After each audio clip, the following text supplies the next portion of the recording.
Hello, the following videos that you are about to see are my point of view on how to maintain your engine so it will last for many years and many miles to come. I'm making this video in response to 1997 Ford Probe GT's video, or Brian or Geo Metro Man's. And let me tell you something about myself. I've been driving since 1992 and I've owned cars since 1994. I've owned several cars. A couple of those cars, or a few of those cars, I got as much as 4 years and 50,000 miles out of them. And I also trained myself to be a backyard mechanic by reading books, and also my brother gave me advice. My brother went to the local community college to become an ASE certified mechanic, but when he got into the field, he didn't like all the cheating and stuff. I mean, he didn't want to lie to the customer. That's why he got out of the automobile business. Now he fixes forklifts. He used his degrees to get a forklift repair job.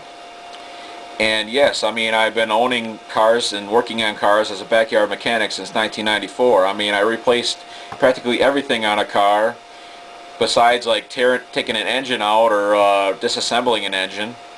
I mean, I've replaced brakes, rotors, drums, radiators, radiator hoses, thermostats, alternator starters, gas tanks, light bulbs. Besides that, other things. And let's get started. I hope you enjoy the videos. Thanks. Now I'm going to talk about motor oil. In Brian's video, he told people not to use Advanced Auto Parts motor oil or other cheap shitty shit. Well, I got some news for you on that one. I've been using Advanced Auto Parts motor oil along with some other various brands of cheap oil for many years now, and my engines never gave me any problems as a result. I got 73,000 miles out of the GMC Safari van, 50,000 miles out of this.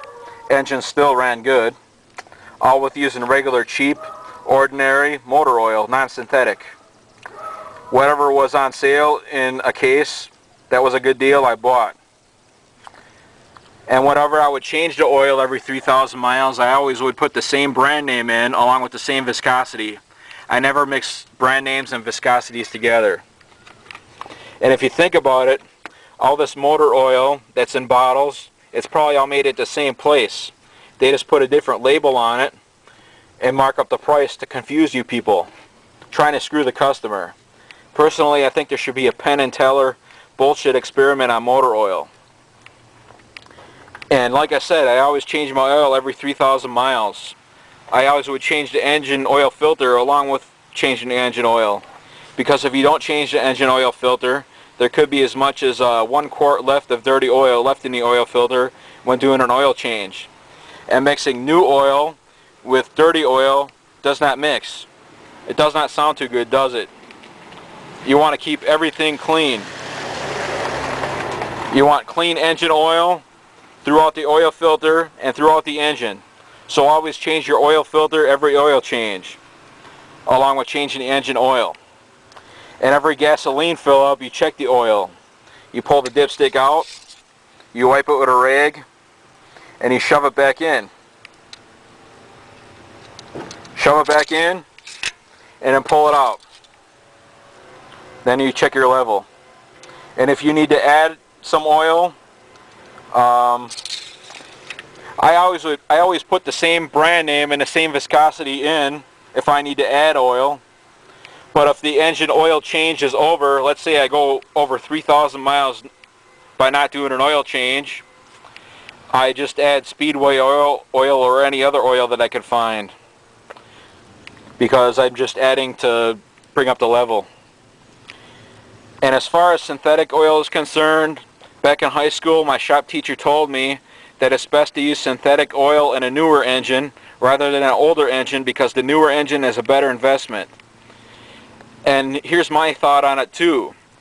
It's also good to use like when you're doing a lot of freeway driving, a lot of highway driving, where you accumulate a lot of miles at once. Like let's say you change your oil every 6,000 miles when doing a lot of highway driving. Then it's best to use synthetic in that situation too, because if you're doing regular city driving using synthetic, I mean, that's like $5 a quart, and then you have to change your oil every 3,000 miles. That gets pretty expensive. So yeah, always change your engine oil every 3,000 miles with the engine oil filter, and also check your oil every gasoline fill up. Now I'm going to talk about maintaining the cooling system. Always make sure your cooling system is full with a 50-50 mixture of water and antifreeze. Do not add straight antifreeze to your cooling system. The reason being is regular straight antifreeze is a thicker liquid than diluted 50-50 mixture of water and antifreeze, which could gel up your cooling system in the wintertime, and that's not great. And what I do to maintain the level of the cooling system is I keep my overflow bottle full of antifreeze in between add and full. I keep it in between there when the vehicle is cold. And if the level is dropping abnormally in the coolant bottle, I start to check to see if there's any catastrophic failures. Maybe I could have a bad water pump, a leaky water pump. Maybe I could have a leaky radiator tank or radiator. Maybe I could have a leaky radiator hose or a thermostat water outlet gasket. Or maybe my intake manifold could be leaking on the outside in between the rocker arm cover and intake manifold.